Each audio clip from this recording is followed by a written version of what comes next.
The news of the day is Adobe has doubled the price of their entry-level subscription plan that includes Photoshop and Lightroom. The plan used to cost $10 for new subscribers. Currently in the US, they've moved the price of that plan up to $20 a month. Now, the good news at this point is if you are subscribed to that plan, it doesn't look like they have raised the prices on that yet. According to an article over on The Verge, who reached out to Adobe for comment, they said that they were experimenting with different price points to see what consumers would pay for. It's also worth pointing out that the cloud storage on this new plan has gone from 20 gigabytes, which is what it used to be, to a full terabyte of data. So you are getting more for the extra price. So that is the news. Here is my hot take, maybe lukewarm take. Short term, Adobe is going to be making more money. If you are a stockholder in Adobe, you really like them. Adobe is doing very well. Their stock price has more than tripled since they moved over to the subscription model a couple years ago. So financially, they are doing well. They are absolutely killing it. Even if their new signups drop by about 50%, they're still gonna make just as much money as they were making before with these new prices. This also acts as a way to keep current subscribers subscribed to their service, because if you unsubscribe, you're going to have to resubscribe at that higher price point. Some of the folks that I've worked with in the past, who maybe Photoshop isn't their daily driver, but they use it on a project by project basis, have unsubscribed from the service only to resubscribe to it a couple months later when they have a project that requires them to use that particular piece of software.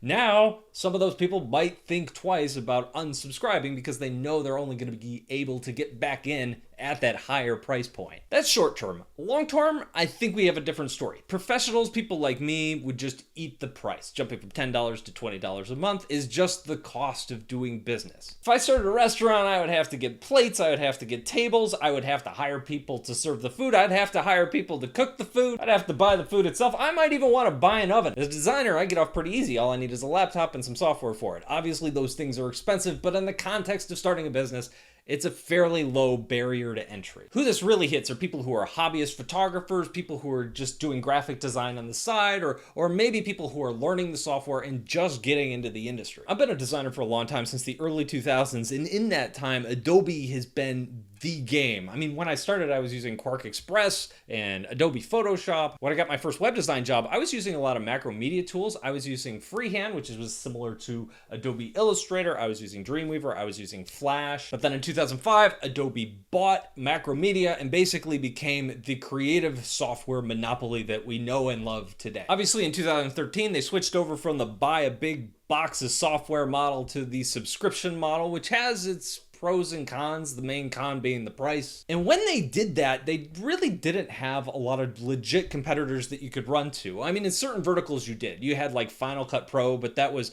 Mac only, that competed with Premiere. If you wanted something to replace Photoshop, there just wasn't a whole lot out there. There's something like GIMP, which is really slow and kind of stodgy. It is free though. Corel makes software, so there's that. But what the subscription model did is it opened the doors for companies like Serif, who makes the Affinity software, to run through and really go full blast making competing products, like pro level products. In fact, it was just 3 years ago when Affinity Designer and Affinity Photo came to the Mac. It's only been a year since Affinity Designer came to the iPad. I think it's been about 2 years since Affinity Photo came to the iPad. These apps are legit pro apps. And yeah, these apps might not have every single feature, but they have like most of the important ones, and they're building on it. They're even building their own publisher tool, something that can compete with InDesign. And in the path that they're going, I wouldn't be surprised a couple years down the road to see them get into video editing and other things like that to compete directly with Adobe on every single product level. I've seen Manga Studio turn into Clip Studio and become mainstream. I've seen Procreate really take over on the iPad. The subscription model has really opened up the door for a lot of competition. That obviously hasn't affected Adobe's bottom line, at least not yet. Affinity is just one of them. I've spent most of my career as a web designer, like a UX UI designer, and I know in that world there's Sketch, there's Figma, there's InVision. Adobe's an afterthought in that market. Adobe does have a new product in that space. They're going after it hard. It's a Sketch clone called XD, but I don't see a lot of passion in the community for that particular product. product. The only people I see really working with it are people Adobe has partnered with to create tutorials and create interest in the product. Okay, Brad, what's the point of this history lesson? Short term, Adobe is going to make its money, no doubt, but I really think that that $10 price tag was the gateway drug. That got people used to Photoshop, it got people into their ecosystem, and by raising that price tag, what they've just done is made it harder to acquire new customers. Long term, I think this is a big deal. This is more than a paper cut. I have a different perspective now that I'm doing this YouTube thing. I've been doing a video a week, every week for 3.5 years now, and what that does is it's given me a perspective into what software people are excited about, what hardware people are excited about, what are they buzzed about, what do they use because they have to use versus what do they use